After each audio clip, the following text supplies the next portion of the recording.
Vitoldas Tomaševskis. Vienas paslaptingiausių Lietuvos turtuolių, nusipelnęs milijonieriaus, o gal ir milijardieriaus titulo. Verslininkas, apie kurio egzistavimą dar neseniai žinojo tik saujelė žmonių, gali pasigirti įspūdingais turtais. Vilos Šveicarijoje ir Ispanijoje. Įspūdingas Bugatti. Ir keleivinis lėktuvas Boeing 737, perdarytas į prašmatnę skraidančią rezidenciją. Prieš porą metų į viešumą išplaukęs Tomaševskis turi vieną storiausių piniginių Lietuvoje. Iš kur tos piniginės storumas iki galo žinoma nebuvo. Iki dabar, kai galime įrodyti, kad Tomaševskio turtų kilmė veda į dar vieną piniginę – Lukašenkos piniginę. Может, мы и завтра будем, но послезавтра нас точно не будет.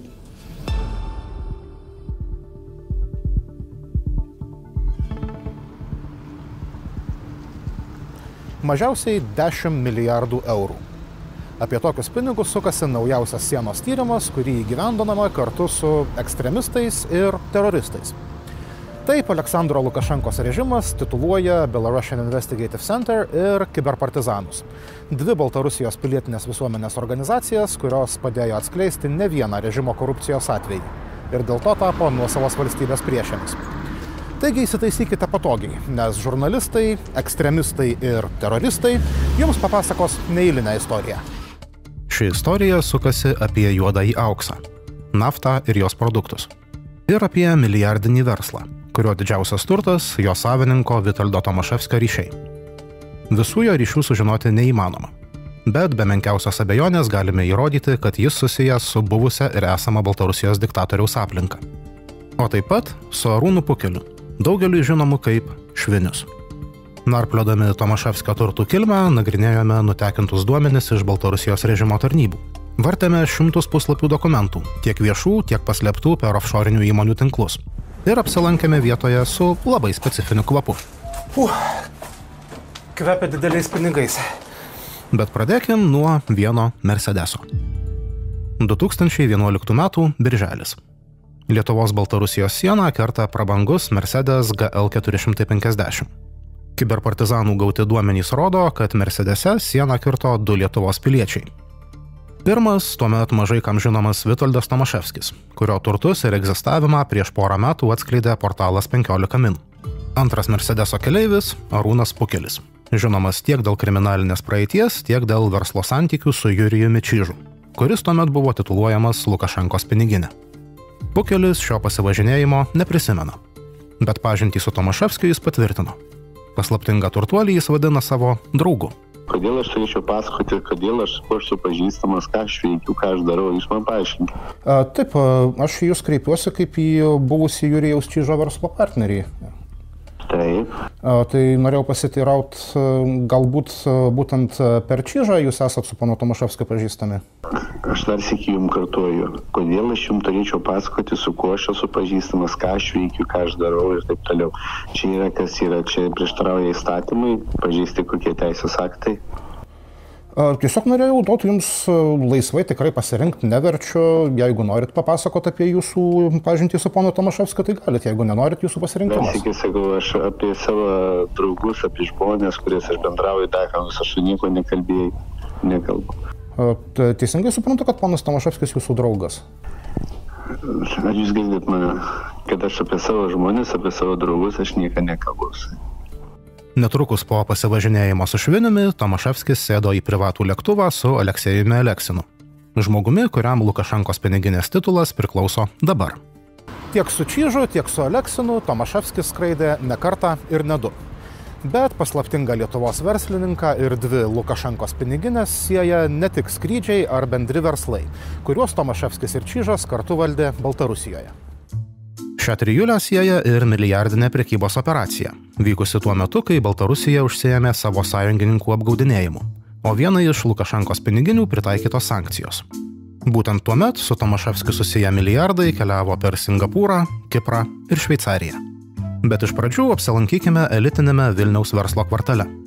Toje jo dalyje, kur elitų nekvepia. Šiame pastate Šnipiškėse, sostinės Giedraičių gatvėje, siena jau lankėsi prieš porą metų.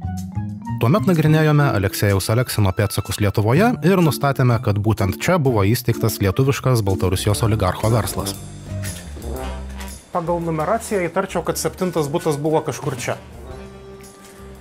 Ir štai šiame bute 2012 metais savo įmonę atidarė Baltarusijos milijonierius Aleksejus Aleksinas.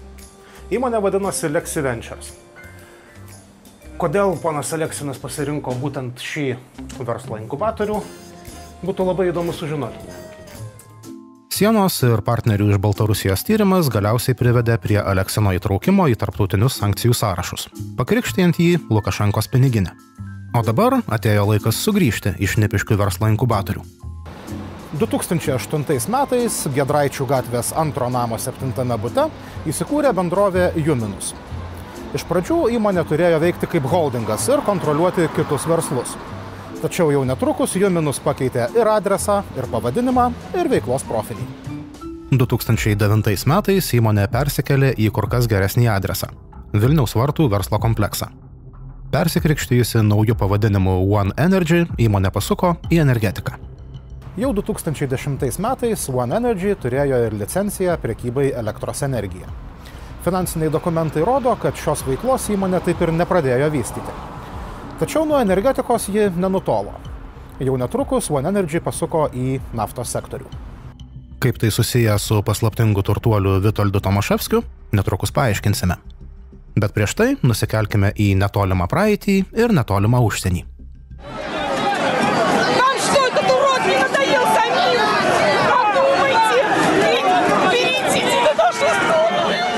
2010 metų gale Baltarusijoje įvyko prezidento rinkimai.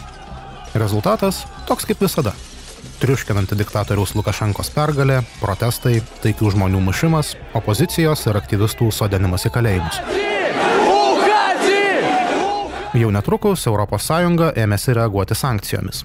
Iš pradžių taikantis į artimos Lukašenkos aplinkos žmonės, vėliau ir į režimui artimus šalies ekonomikos sektorius.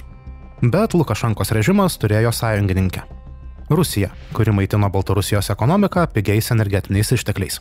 Rusija teikdavo žaliavas ne visai rinkos kainą Baltarusijai.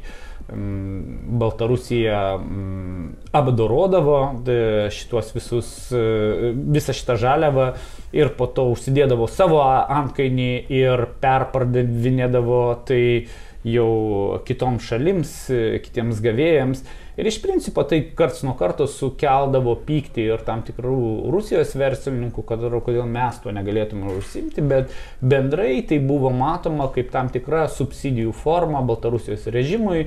Brestant vis rimtesnėms vakarų sankcijoms, pigi rusiška nafta ir jos produktai Baltarusijai buvo tikras išsigelbėjimas. Bet Lukašenkos režimas sumanė apmauti savo sąjungininkus. Rusiški naftos produktai į Baltarusiją keliavo be muitų. Tačiau buvo įtvirtintas susitarimas, kad juos eksportuojant, pavyzdžiui, į ES, muitai būtų mokami į Rusijos valstybės biudžetą. Tačiau viena produktų kategorija į apmuitinamų prekių sąrašą nepateko. Tai tirpikliai ir skiedikliai. 2011 metais Baltarusijoje prasidėjo tirpiklių ir skiediklių aukso amžius. Ar bent jau tokį vaizdą rodė oficiali statistika. Tirpiklių ir skiediklių eksportas iš Baltarusijos per metus išaugo nuo artimo nuliui iki sumų siekiančių po kelis šimtus milijonų dolerių per mėnesį. Deklaruojant eksportuojamus naftos produktus kaip skiediklius ar tirpiklius, muitų Rusijai mokėti nebereikėjo. O artimiausias eksporto į vakarus kelias – Lietuva. Būtent 2011 metais bendrovė One Energy suklestėjo. Iki tol nulinės apyvartas deklaravusi įmonė tapo tikra verslo milžinė. Tik niekas to nepastebėjo. 2011 metais One Energy pajamos sudarė gerokai daugiau nei 3 milijardus litų. Kitaip tariant, beveik milijardą eurų. Apleistame bute užgimusi įmonė pajamomis lenkia tokius milžinus kaip IKI, MG Baltic ar Lukoil Baltija. Su tokiais rodikliais One Energy turėjo rikiuotis 5. vietoje visoje Lietuvoje. Bet jokiuose oficialiuose topuose ši bendrovė nefigūravo. Iš mums prieinamų duomenų matyti, kad esminis įmonės pajamų šaltinis – dideli kiekiai naftos produktų. Iš kur tokie kiekiai? Ogi iš Baltarusijos. One Energy dokumentuose aiškiai nurodyta, kad pagrindiniai naftos produktų tiekėjai – Baltarusijos įmonės priklausiusios 2 Vitoldo Tomaševskio kelionių palydovams – Jurijui Čyžui ir Aleksejui Aleksinui. Abu šie žmonės – Lukašenkos režimo dalis. Aleksinas šiuo metu kontroliuoja Baltarusijos tabako pramonę ir dėl to yra tituluojamas Lukašenkos tabako pinigine. Jis taip pat valdo didelę dalį naftos pramonės. Ja jis paveldėjo iš Čyžo, žmogaus, kuriam Lukašenkos piniginės titulas priklausė prieš 10 metį. Apie šiuos du oligarchus mums papasakojo politologas Vytis Jurkonis, didelę dalį savo karjeros paskyręs Lukašenkos režimo nagrinėjimai. Jam papasakojame apie Tomaševskio skrydžius Čyžo ir Aleksino kompanijoje ir kitus trijulės ryšius. Čyžas kartu su kitų tokių verslininkų Pevtijevu buvo top verslininkai, daugiausiai, manoma, kad turtingiausi žmonės Baltarusijoje tuo metu prieš 10-15 metų, kuomet mes kalbame apie Vorobejų ir Aleksiną, jie dar tik tais metais, tai yra pačios užuomazgos šitų žmonių, bet per būsimus 10 metų jie iš principo keis šituos du minėtus ryškiausius verslininkus. Čyžo ir Aleksino įmonių aprūpinama One Energy prekiavo plačiu spektru naftos produktų. Didžiausia dalis teko tirpikliams. Būtent tuo metu, kai Baltarusijoje vyko tirpiklių ir skiediklių eksporto bumas, išvengiant muitų mokėjimo į Rusijos biudžetą. Milijardinę apyvartą One Energy generavo be jokios anksčiau vykdytos veiklos, turėdama vos 2 darbuotojus. Ar tokie rodikliai gali būti traktuojami kaip įtartina veikla, paklausėme pinigų plovimo prevencijos kompetencijų centro vadovo Eimanto Vytuvio. Pinigų plovimo prevencijos ekspertai tai vadina tiesiog red flagais, kad paprastai pasakius, tai tikrai taip, tai vienas iš tų ir yra įtartinumo kriterijų, kurios visada, aišku, reikia vertinti visą visumą, bet jeigu įmonė, kuri nieko neveikia ir pradeda vykdyti veiklą ir ypatingai dideliomis sumomis, tai yra vienas iš įtartinumo kriterijų. Kitas iš įtartinumo kriterijų tai yra, jeigu įmonė yra tik ką įsteigta ir vėlgi ir iš karto yra didelis apyvartos. Kiek žmonių dirba šito įmonėje? Taigi, lietuviška įmonė prekiavo tirpikliais, kuriuos Baltarusija galimai panaudojo vengdama muitų mokėjimo Rusijai. Ar milijardinis tirpiklių ir kitų naftos produktų verslas nešė naudą Lietuvos biudžetui? Nepanašu. 2011 metais One Energy pajamos siekė beveik 1 milijardą eurų. Mokesčių inspekcijos duomenimis, tais pačiais metais energetikos milžinė į Lietuvos biudžetą sumokėjo vos daugiau nei 4 000 eurų mokesčių. Tai maždaug 0,01% nuo apyvartos. Čia turbūt net ir didelio vertinimo nereikia. Čia, manau, nereikia būti pinigų plovimo prevencijos ekspertų ar šiaip ekspertų. Manau, kad čia jau skaičiai patys diktuoja save, kad tai nėra logiškai susiję ir vėlgi čia tik jau reikalingas būtų detalesnis tyrimas. Kiek muitų One Energy sumokėjo Lietuvai? Ar iš viso mokėjo? Į šiuos klausimus atsakyti nepavyko, nes muitinės departamentas nurodė negalintis atskleisti tokios informacijos. Iš Šnipiškių verslo inkubatoriaus neseniai išsikrausčiusi įmonė tais pačiais 2011 metais sudarė 2 laidavimo sandorius, savo turtu atsakydama už rusiško VTB banko paskolas suteiktas Jurijaus Čyžo verslui. Bendra laidavimų vertė daugiau nei $1 milijardas. One Energy šiuos įsipareigojimus nutraukė 2012 metais, likus porai mėnesių iki Čyžo pavardės įtraukimo į sankcijų sąrašą. 2011-2012 metais pamenu, kad buvo labai nemažai lobizmo pastangų, stengiantis, kad Baltarusijos šitie vadinami verslininkai, su režimu susiję verslininkai nebūtų sankcionuojami. Ir buvo ruošiamas turbūt scenarijui, kad vis dėlto tam konservatyviam, juodesniam scenarijui, kad sankcijos bus paskelbtos. Taip kad klausimų iš tikrųjų šitie dokumentai kelia nemažai. One Energy duomenys nustebino visus mūsų pašnekovus. Tarp jų ir Arūną Pukelį. Tikrai, nes nežinojau tokių įmonių. Trapel kompanija, taip aišku, žinoma, juk jinai labai garsi, taip toliau, bet kas liečia kitas įmonės, tai tikrai ne. Man tai labai keista, aš išgalvoju, kad čia daugiau tokių plėpsų, galbūt lygmenį viskas yra daroma, tai nejaugi dabar tokiu, sakyčiau, valstybiniu lygiu žmonės darė verslą ir niekas nepastebėjo jį. Bet pailsėkime nuo šaltos ir darganotos Lietuvos, nes kelionė paskui naftos produktų kvapą veda į kur kas šiltesnius kraštus.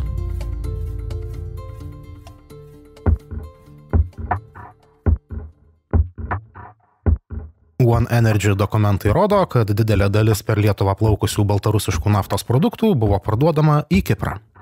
Tarp stambiausių One Energy pirkėjų nurodoma Kipro kompanija Mabor. Kaip ir lietuviška tiekėja, Mabor prekiavo naftos produktais ir demonstravo kur kas didesnes apyvartas. 2011 metais jos pajamos viršijo $4 milijardus. Kas buvo faktinis Mabor savininkas, dokumentai neatskleidžia. Tačiau Kipro kompanija tarp susijusių įmonių nurodo bent vieną verslą, kuris deklaravo tiesioginį ryšį su Vitoldo Tomaševskio įmonėmis veikusiomis Rusijoje ir Kipre.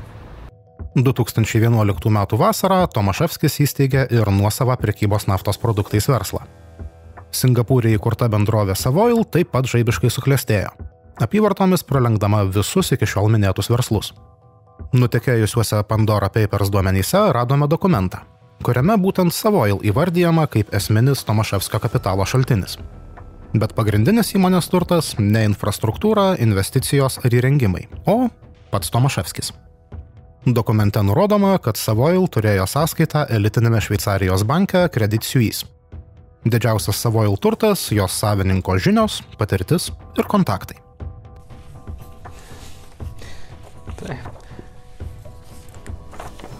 Nelabai kažką galiu pakomentuoti, tai yra mano nuomonė. Aišku, visada versle, kai kalbame apie verslą, turbūt pažintis ir panašiai, tai vienaip ar kitaip yra tai, bet tai net bet kokiu atveju tai yra sunku kažkaip vertinti šitą vietą. Tai iš AML pusės žvelgiant, jeigu ateitų verslas, kuris sako, kad aš turiu didelę apyvartą ir mano didžiausias turtas yra savininko kontaktai. Ne. 2011 metais, kai per Lietuvą plaukė baltarusiški tirpikliai, Tomaševskio įmonė Singapūre fiksavo įspūdingą $817 milijonų apyvartą. Tačiau ir ji nublanko jau kitais metais, kai Savoil pajamos priartėjo prie 5 milijardų. 2012 metai Tomaševskiui buvo tikrai geri. Kur kas prastesni jie buvo Jurijui Čyžui. Tuometis Tomaševskio verslo partneris kovo mėnesį pateko į ES sankcijų sąrašą. Tai įvyko praėjus vos 2 mėnesiams po to, kai Tomaševskis su Čyžu kartu skrido į Paryžių. Tai buvo vienas paskutinių Čyžo apsilankymų ES iki sankcijų paskelbimo. Įvedus sankcijas Čyžui, lietuviškos įmonės One Energy pajamos smuko beveik 10-eriopai, bet vis dar viršijo €100 milijonų. Įmonė ir toliau prekiavo tirpikliais, kurie sudarė apie trečdalį jos apyvartos. Tačiau kai kas pasikeitė drastiškai. 3 Baltarusijos įmonių nebeliko One Energy tiekėjų sąraše. 2012 metais jas pakeitė naujas tiekėjas iš Singapūro – Tomaševskio bendrovė Savoil. Jeigu anksčiau buvo baltarusiškos įmonės, taiga atsiranda įmonė iš trečiosios šalies, nors lygtais pobūdis veiklos nesikeičia, tai kelia hipotezę, kad greičiausiai buvo bandoma išvengti tos baltarusiškos prigimties, bandant apeiti sankcijas, ką aišku vėlgi reikia tarnyboms patikrinti. Vitoldas Tomaševskis ne vienintelis Lietuvos pilietis dalyvavęs šiose operacijose. Didžioji dalis čia paminėtų įmonių vienaip ar kitaip susijusios su Liuben, elitinės finansinės paslaugas teikiančią kompaniją įsikūrusią Vilniaus vartuose. Liuben įkūrėjas Vilius Kavaliauskas pats lankėsi Baltarusijoje su Vitoldu Tomaševskiu. Nutekėję offshorinių įmonių duomenys rodo, kad jis asmeniškai užsiėmė bent dalies Tomaševskio reikalų administravimu. Vienas Liuben vadovų Justinas Klimašauskas vadovavo ir Singapūro kompanijai Savoil. Tarp Savoil vadovų ir Marius Giržadas. 2011 metais, kai 2 darbuotojus turinti One Energy pademonstravo milijardinę apyvartą, būtent Giržadas ėjo įmonės direktoriaus pareigas.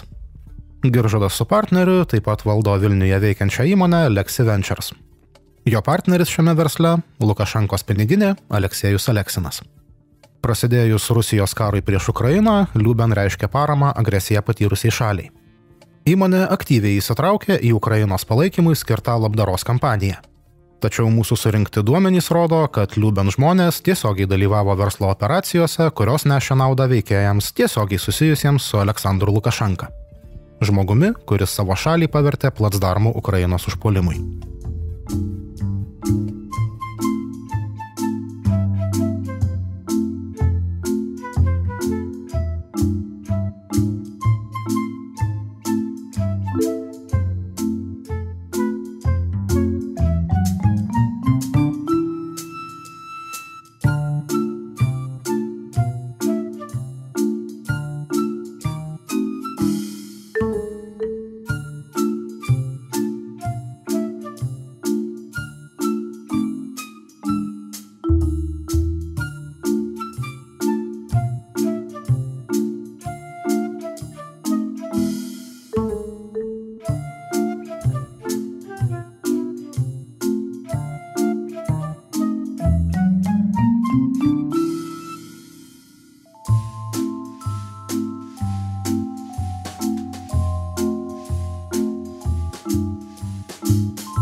А я сейчас вам покажу, откуда на Беларусь готовилось нападение. И если бы за 6 часов до операции не был нанесен превентивный удар по позициям,